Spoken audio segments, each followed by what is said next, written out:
Boa noite, mais uma vez, sejam bem-vindos ao canal do Alex Mambula, o amigo de vocês que vos fala, o próprio Alex Mambula. Eu poderia dizer que estou fazendo uma série de vídeos a respeito do presidente Lula, mas eu mesmo nem sei quanto tempo vou fazer, quando vou acabar, porque com as palavras que ele tem falado, ele tem aparecido muito na mídia, nos outros canais de YouTube.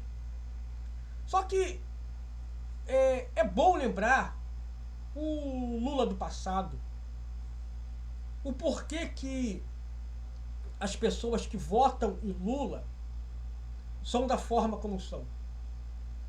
É comum nós falarmos assim que hoje está a, a geração do vitimismo, a geração de que não pode ouvir nada, a geração do mimimi. De onde começou isso? Eu não dizer, isso é pauta da esquerda, tudo, essas coisas todas. Sim, mas baseado de quem começou isso?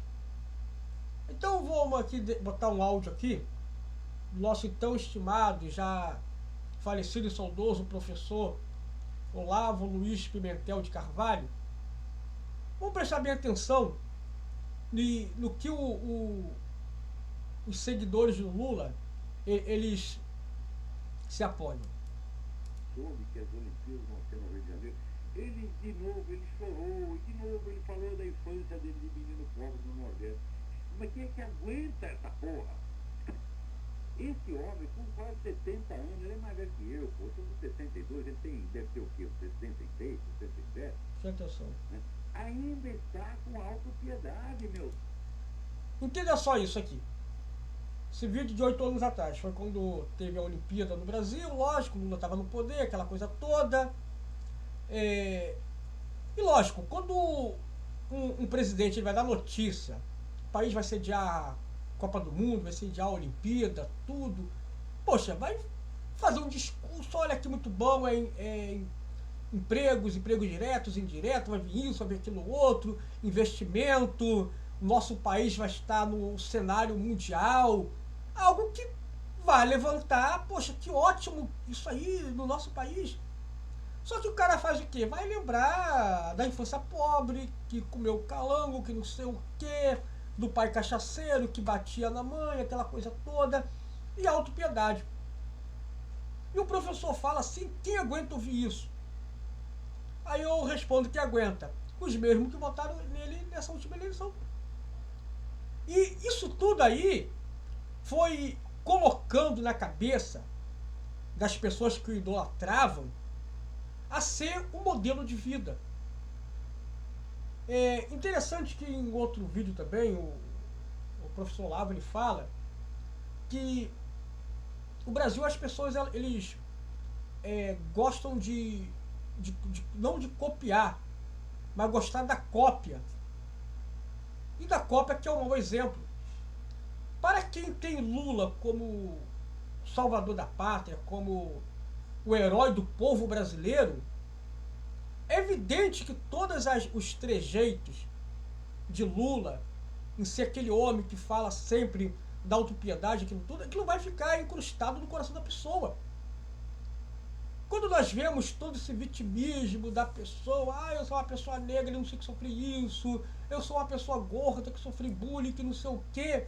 De onde que vem começando todo esse processo de autopiedade das pessoas nos dias atuais?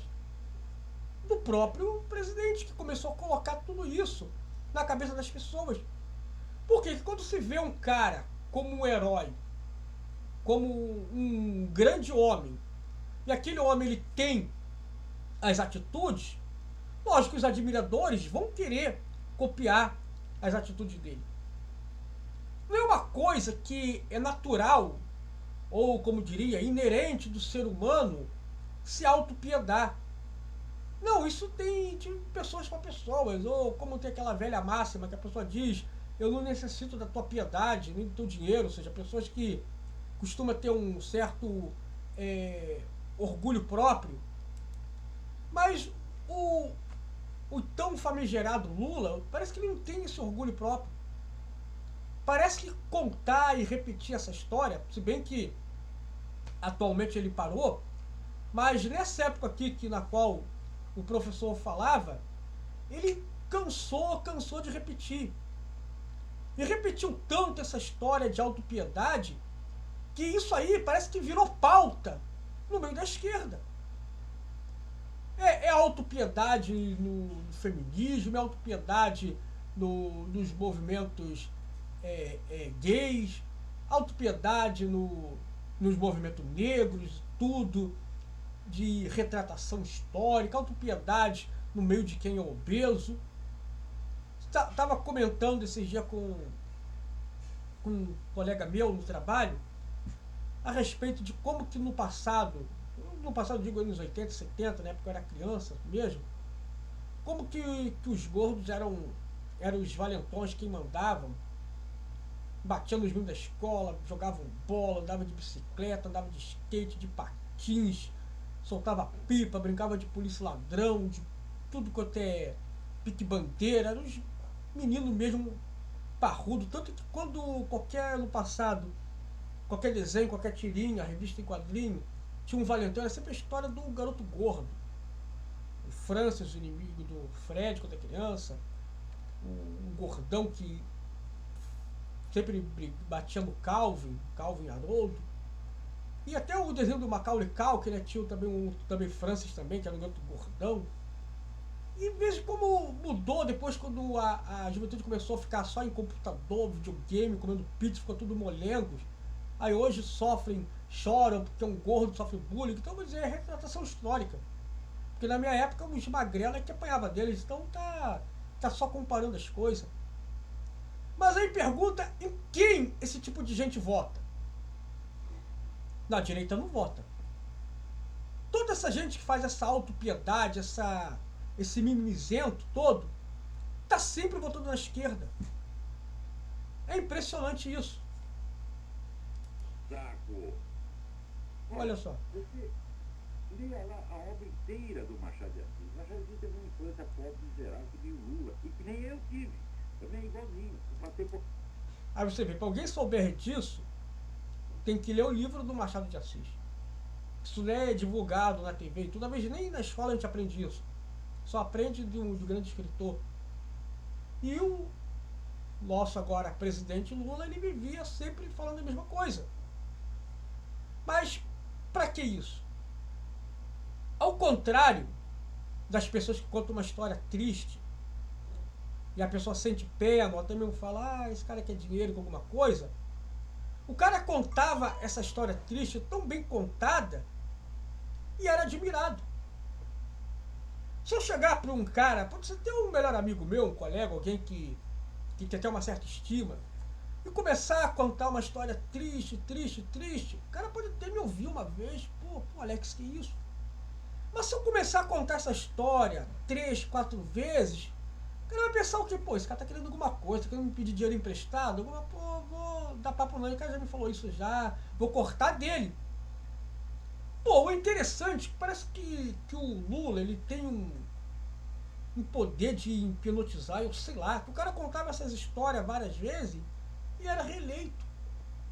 E todo mundo olhava admirado, parece que o cara era o flautista de Hamelin, não dá pra entender isso. Como o cara conta a mesma coisa e dando a impressão que ele é o único cara que foi assim. O único cara de uma grande pobreza. Lógico, foi pobre, tudo bem. Mas o cara vai contar isso sempre. E essa questão dele, do vitimismo dele, da autopiedade, ele conseguiu implantar isso em todas as pessoas de esquerda, na qual nós vemos esses movimentos agora que nós falamos, a geração do mimimi. E começou lá atrás, ou seja, quem foi o pai do... Lula não é o pai dos pobres, é o pai dos altos que se autopiedam, ou piedosos, eu sei lá como eu iria pronunciar isso. Pobreza, tudo. Dos altos mimizentos. Você não encontra uma menção ao sofrimento dele na infância. Porque não é normal um homem carregar a autopiedade pelo resto da vida. Normal você esquecer essas coisas, nunca mais pensar. E você olha para o mundo, Mas aí lembra o que ele falou no outro vídeo, ou seja, não é normal um homem carregar isso pelo resto da vida. Mas o que esperar é uma pessoa que tem uma mente distorcida. E realmente é uma coisa interessante, as pessoas doentes, que têm um certo problemazinho mental, desvio, estou dizendo pessoa completamente louca, mas é aquela pessoa que lembra de um sofrimento, aquela pessoa vai se corroendo, e você percebe que aquela pessoa ela tem que fazer uma terapia para mudar, que não é normal a pessoa viver daquela forma. Ou, no nosso caso, nós cristãos evangélicos, uma pessoa tem que aceitar Jesus, tem que se converter para ter uma nova mente. Aí a gente lembra de pessoas que não conseguem esquecer quando alguém fez um mal a ela ou outra coisa, ou de uma vida dura que teve.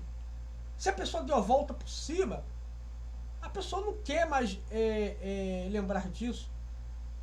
Eu lembro da novela Roque Santeiro, quando tinha a parte da Viva Porcina, que ela contava como ela era pobre. Na novela ela queria esquecer a vida dela e de depois como ela conseguiu ficar rica. Ela não gostava de lembrar. Porque isso é uma atitude de uma pessoa normal. Já a atitude do Lula, que não é normal, era sempre lembrar isso. E entendemos que quando as pessoas que votam nele compram a ideia dele, são pessoas que antes eram normais e depois começam a ficar completamente diferentes. Destituído de toda a normalidade. Quando olhamos para esses movimentos, essas pautas esquerdistas, todas, do mimimi, nós olhamos que não há nada normal nessas pessoas. O estado do mundo, você fica com dó dos outros e você se esquece. Não é isso? Isso aí eu aprendi há 40 anos atrás, 30 anos atrás, aprendi isso aí com o meu grande amigo Mano Alfredo Casamiro. O princípio da saúde mental e o princípio da moral é você esquecer de você mesmo e pensar em alguma coisa mais interessante. Né? Agora, o cara é presidente da República, mas falta assunto para ele pensar? Será que falta problema para ele pensar? Será que falta sofrimento humano para ele ver? Isso não falta. O que no Brasil tem demais é isso.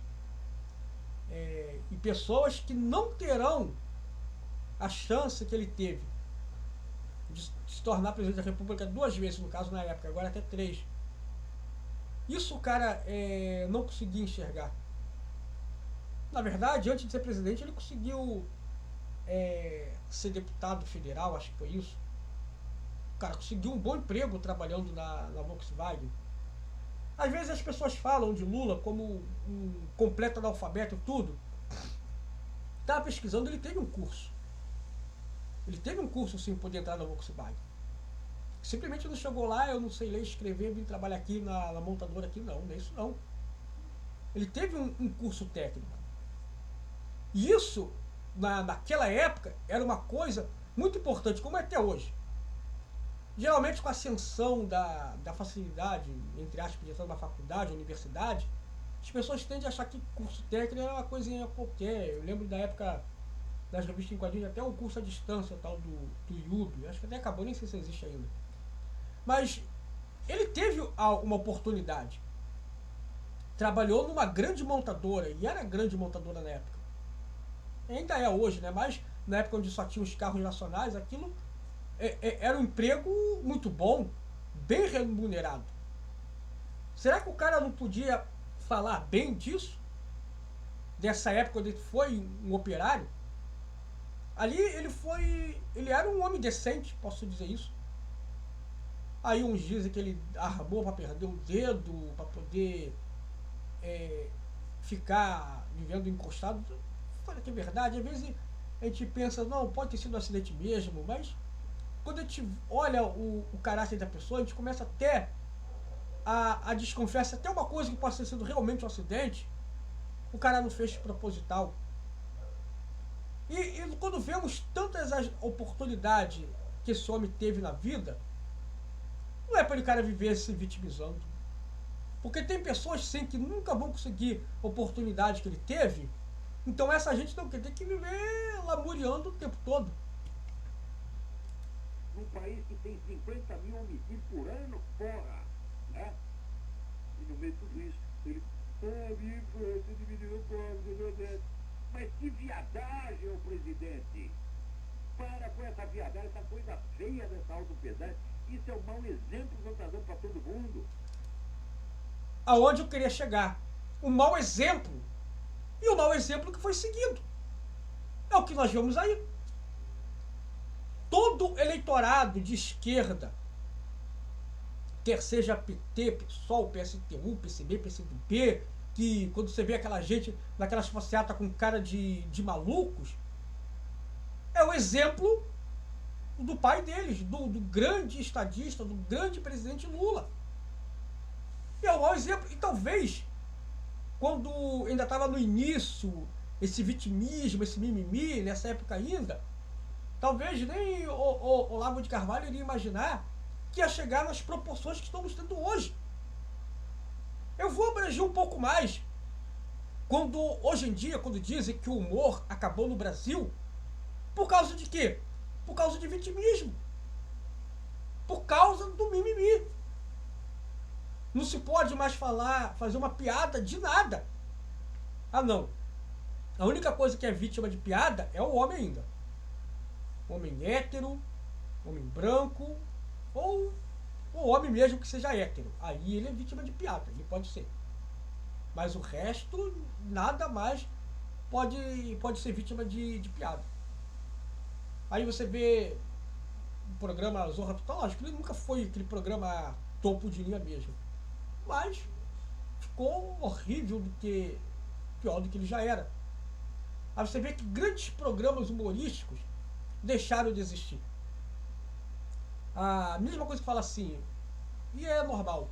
O programa de Jô Soares, do Chico Anísio, no dia de hoje, não poderia ir pro ar.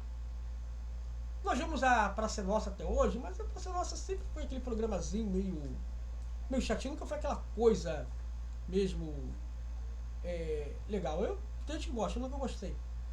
Mas os grandes programas na qual falava aquelas piadas mais picantes, hoje em dia não pode existir. Por causa do quê? Do vitimismo. Tudo é uma questão de que não se pode mais falar isso. Esteja na pele aquela pessoa, não pode fazer piada de mais nada. O vitimismo, o mimimi, cresceu de tal ponto que estragou a sociedade brasileira. Eu sou um cara magro, a minha esposa é mais gordinha um pouco que eu. Ela me chama de meu magro, eu chamo ela de fala ou gorda. E eu lembro isso, eu não consigo esquecer isso, eu estava em dezembro, na casa dos meus pais, de férias, até já aconteceu uma vez no vídeo, mas vou ratificar novamente. Aí ela estava telefonando, fala, seu magro, eu falei assim, é o que, ô gorda? Aí minha sobrinha de 9 anos botou na boca, tio Alex, falou isso. Deu a impressão que eu falei um palavrão cabeludo, igual quando falava, quando eu vi um adulto falando na época que eu era criança, 40 anos atrás, e eu ficava espantado, que não era comum ouvir. Mas por quê? Porque sabe lá o que ensinaram na mente dela, que não se pode chamar alguém de gorda, que é feio, não sei o quê, o vitimismo é isso aí. E esse mau exemplo começou com Lula. De tudo, de todas as outras coisas. E foi indo, aí você vê como o nosso país ficou, como a nossa sociedade está. E o presidente desse tipo é o presidente que consegue se reeleger mais uma vez, porque a autopiedade é algo da moda. É algo que esse homem implantou lá atrás. Não tem vergonha na cara? Não tem. Essa homem, quem é essa porra? Você já viu derramar alguma lágrima por essas vítimas de homicídio no Brasil? Não. Não. Nunca nem fala disso, não está preocupado com isso. Né? Aliás... Mas ele ficou preocupado, sim. Lógico, isso aqui é uma coisa do passado, mas eu estou falando que esses vídeos do professor Olavo de Carvalho é sempre atual. Não digo que ele derramou uma lágrima, mas se demonstrou bastante preocupação com as vítimas vou dizer assim, do Hamas, praticamente assim, quando Israel atacou. Porque no momento que até brasileiros morreram com o ataque do Hamas, ele não achou ruim, não falou nada, mas chamou Israel de nazista, porque atacou novamente. porque morreu pessoas e ele no Estado de Israel não podia ter sido mais avaliado. É isso aí. A lágrima que ele derrama é pelo errado. É como falei no outro vídeo, ele não aceita um jovem de 16 anos ser preso por matar alguém por roubar um celular. É essa lágrima. É a mesma coisa que Dilma falou também, que a nação brasileira estava consternada com um cara que morreu na Indonésia porque estava no avião, porque estava levando drogas. E lá pegou pena de morte. A população brasileira estava consternada? Não estava não, gente. É claro que não estava. Mas é lógico que para isso tipo aí derrama lágrima. Mas para as pessoas que são mortas, no sinal de trânsito, no caixa eletrônico, atravessando a rua por uma bala perdida, isso aí não choram. É só mais uma fatalidade, é números, só mais uma estatística. Todo dia está aqui, né? Você vê qual é o espírito da coisa? Está aqui, General Luiz Cláudio Matos, né? Falou aí no jornal A Crítica, comandante militar da Amazônia. Agora vê. Só pra... Ele disse o seguinte: o narcotráfico não é um problema de segurança nacional, não. Como que não é, gente? Eu sempre digo o seguinte: o Brasil ele é um país muito enorme, ele é um país grande. Se o país fosse tão pequeno quanto a Colômbia ou Bolívia, nós iríamos ver como esse Brasil já estaria. Já estaria totalmente sitiado. Já não teríamos mais uma nação realmente governada por um líder realmente que nós tínhamos votado e colocado no poder.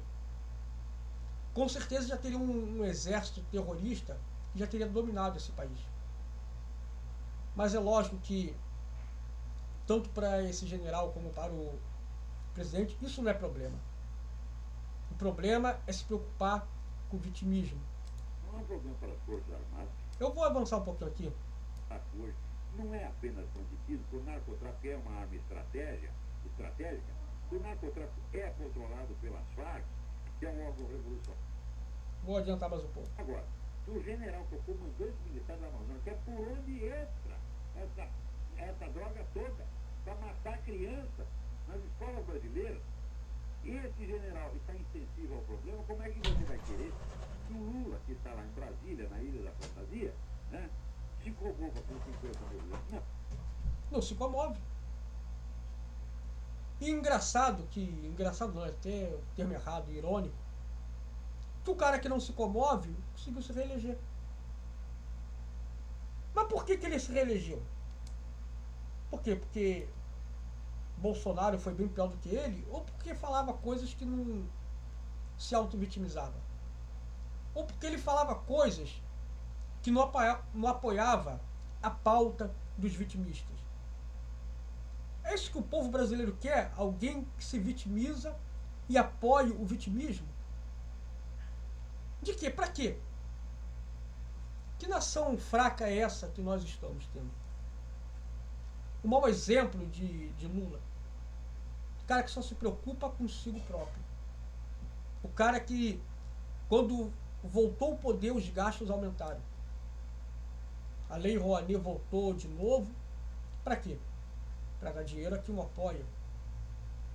Então vemos que esse presidente, quando as pessoas vê os erros dele de agora, lembra do passado que ele já era assim. Por isso que não tem como comprar o discurso do garoto espertinho. Eu fui enganado. Com que cara que eu fico? Foi enganado? Ah, sim, porque ele achava que o Olavo de Carvalho era gagá quando falava de Lula. Muita gente sempre falou mal do professor Olavo de Carvalho. Muita gente podia fazer um vídeo retratando, falando, não, de fato ele tinha razão.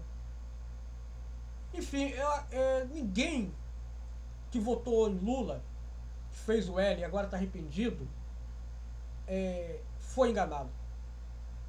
É o cara que não tem empatia com o brasileiro. Ele quer o voto do brasileiro.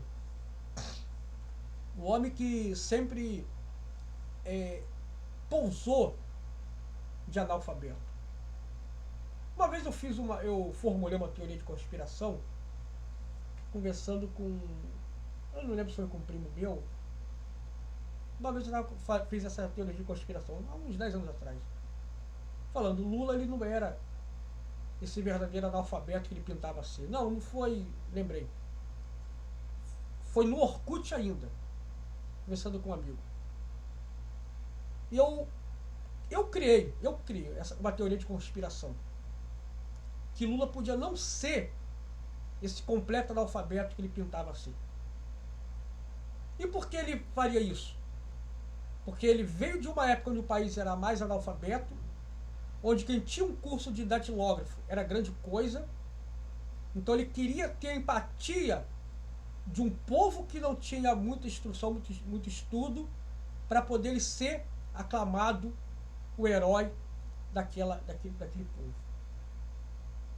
Se ele surgisse numa época bem diferente, mas ele foi eleito em 2002. Não, eu queria dizer surgir mesmo. Surgisse ali, ele com certeza, ele não adotaria um discurso de ser um analfabeto.